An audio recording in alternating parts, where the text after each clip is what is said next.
todas y a todos.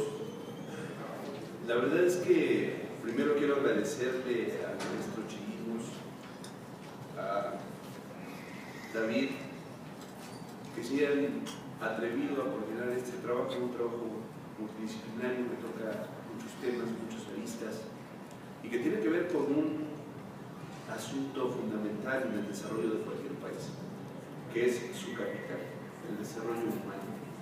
Muchas veces hablamos de políticas públicas y nos perdemos en el marasmo de toda esta cuestión que nos ofrecen los gobiernos, sea federales, estatales o municipales, pero perdemos de vista lo más importante.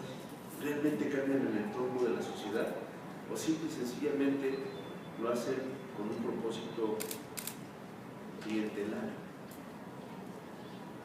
¿Tenemos resultados en ese sentido? ¿Qué ha pasado con el desarrollo social en nuestro país? Cada vez invertimos más dinero y cada vez tenemos más pobres. Entonces, entrar al debate sobre el desarrollo humano nos obliga a hacerlo sobre un concepto muy controvertido. Antes los científicos hablaron de progreso, de civilización, de riqueza, aunque todos coinciden que el objetivo es la creación de condiciones que garanticen una vida digna a través de la política social. El debate sobre cómo hay que lograrlo continúa desde un nivel puramente conceptual, donde se pone énfasis en la diferencia entre desarrollo y bienestar, por ejemplo, hasta un nivel meramente pragmático. Ello resulta cierto en el mundo contemporáneo y particularmente en nuestro país, donde el desarrollo no solo no ha contribuido a abatir la pobreza, sino que la ha creado y la ha vuelto dependiente. Y bueno, pues como les decía, es un asunto controversial. Muchos dirán que eso no es cierto, pero los estudios sostienen que volvemos dependientes a los más pobres de algunos programas que ni siquiera son sociales sino asistenciales. También se han creado una serie de dependencias y la CEPAL, la Comisión Económica para América Latina, señala que este grave fenómeno de dependencia y clientelismo viene a dar al traste con lo que queremos conseguir, que es el desarrollo humano. De ahí la importancia de realizar el llamado desarrollo humano desde una perspectiva múltiple, que tenga en cuenta desde algo tan subjetivo como son las necesidades y los deseos de las personas, el derecho al trabajo, la salud y, por supuesto, aquello relativo al diseño e implementación de la política social. Recuperando aquello que sostenía Aristóteles, que con una frase bellísima definía el desarrollo como el proceso que consiste en alcanzar la plenitud del fortalecimiento y florecimiento de las capacidades humanas. Es decir, nos enfrentamos al reto gigantesco de medir la calidad de vida del ser humano en el medio en que se desenvuelve, nada más ni nada menos. Por ello, es que considero atinado el nombre del libro, Miradas Polifacéticas, porque se abre la posibilidad de conocer en forma interdisciplinaria los textos, las ideas, y así contribuye a la reflexión, a la búsqueda de soluciones y propuestas para eso que llamamos una política pública.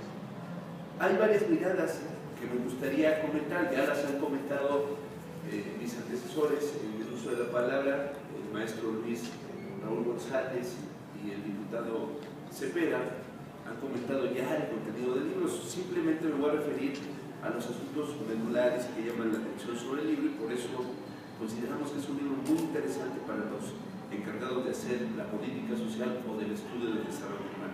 En primer lugar, ¿cómo se enlaza la política social, la ciudadanía y los derechos sociales? Leonardo Román García, mediante una reflexión en torno a la aplicación concreta de la política social, responde diferenciando al estado mínimo o minimalista y efectúa alusiones a la focalización como la forma actualmente en boga en la política social mexicana. Focalicemos y la pobreza desapareciera. Los resultados hasta ahorita nos han mostrado otra cosa. Fue así. La discusión no es meramente teórica, queda una pregunta interesantísima que debemos hacer. cuáles deben ser los mínimos básicos que debe orientar la política social. ¿Qué aporte o qué aporta el universalismo de los derechos sociales a la política social? Es evidente que la discusión en torno a la focalización de la política social nos lleva más tarde que temprano a hablar de la corrupción. Diego Aguilar centra su análisis en la labor pública que el Estado mexicano lleva a cabo y reflexiona en torno a lo perjudicial de la corrupción como forma de operar la gestión estatal. Entonces, un paradigma fundamental de la política social debe ser la transparencia. Y aquí habría que apuntar que el enfoque sobre transparencia debe variar. No solo es informar sobre la gestión pública.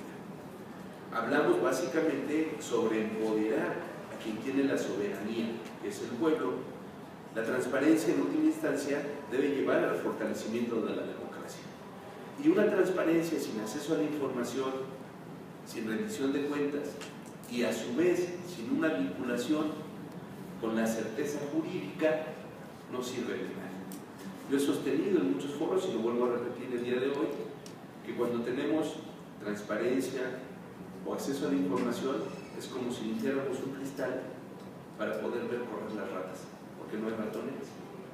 Y eso es lo que pasa en nuestro país. O sea, mucha transparencia, mucho acceso a la información, pero los delitos siguen permeando. Y la corrupción es un cáncer brutal que ataca precisamente el destino del gasto público. Y habría que empezar por combatirlo ahí para tratar de cambiar las condiciones de desarrollo humano de nuestro país. También es evidente que una sociedad democrática está llena de paradojas. Los derechos sociales, por ejemplo, chocan a veces con la realidad. Fenómenos como el desempleo, el subempleo, están en todas las sociedades. En ese sentido, el valor que se le da a la educación es fundamental. El saber, el conocer, el generar nuevas formas de entender el mundo, se transforma en un valor en sí mismo, en eso que ahora se conoce como sociedad del conocimiento. Nunca en la historia de la humanidad se ha tenido tanto conocimiento sobre tantos temas, y aún así, ese conocimiento está a disposición de pocas personas. Hasta ahí encontramos nichos de desigualdad, tal como lo entiende la colombiana Luz Barbosa. Una sociedad que no apuesta a la educación cae en las redes de la vulnerabilidad. El trabajo, como concepto, se ha estudiado siempre desde la perspectiva económica y solo en épocas recientes se le ha visto como una actividad de lo social. En ese sentido, la sociedad no brinda un derecho al trabajo. Está expuesta al síndrome de agotamiento laboral o fatiga laboral crónica, más conocido como síndrome Burnout. Kitsia Molina expone algunos elementos teóricos en torno a la clasificación de esta expresión de la personalidad en ámbitos laborales, así la detección que se hace aquí de los riesgos que pueden detonar la aparición de este síndrome constituye una buena reflexión sobre la importancia de los trabajos de calidad.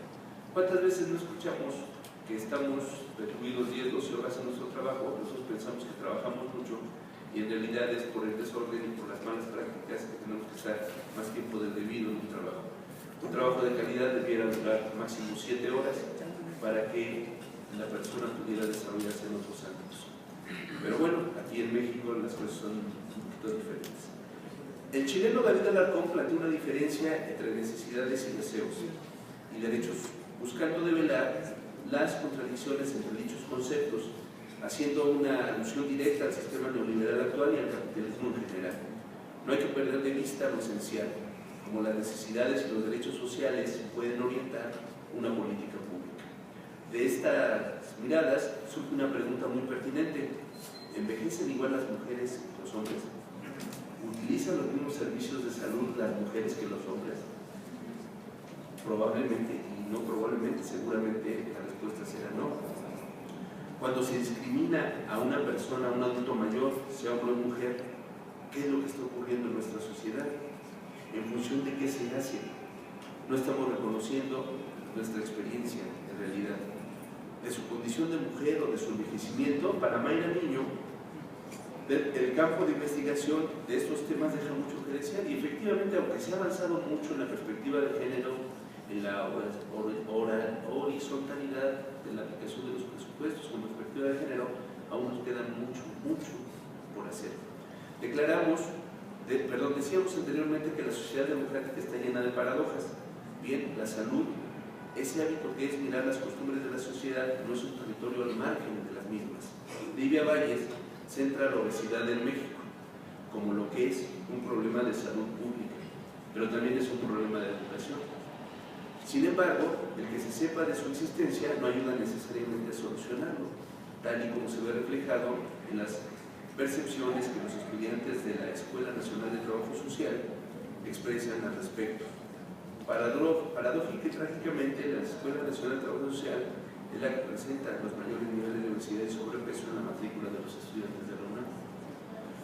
Si bien estos ensayos que nos presentan atinadamente el maestro Chirino Sierra y los futuros maestros de la Escuela Nacional de Trabajo Social de la Universidad Nacional Autónoma de México no pretenden zanjar la intensa polémica en torno al desarrollo humano, los temas aquí tratados ofrecen al lector una sencilla orientación con respecto al desarrollo humano. Es importante reconocer el aporte teórico de estas miradas polifacéticas que exige desde la academia esfuerzos del conocimiento y de enfoques interdisciplinarios. Por ello, y nada más por ello, considero su lectura como un acto crítico e imprescindible para analizar lo que ocurre en nuestros días. Muchas gracias.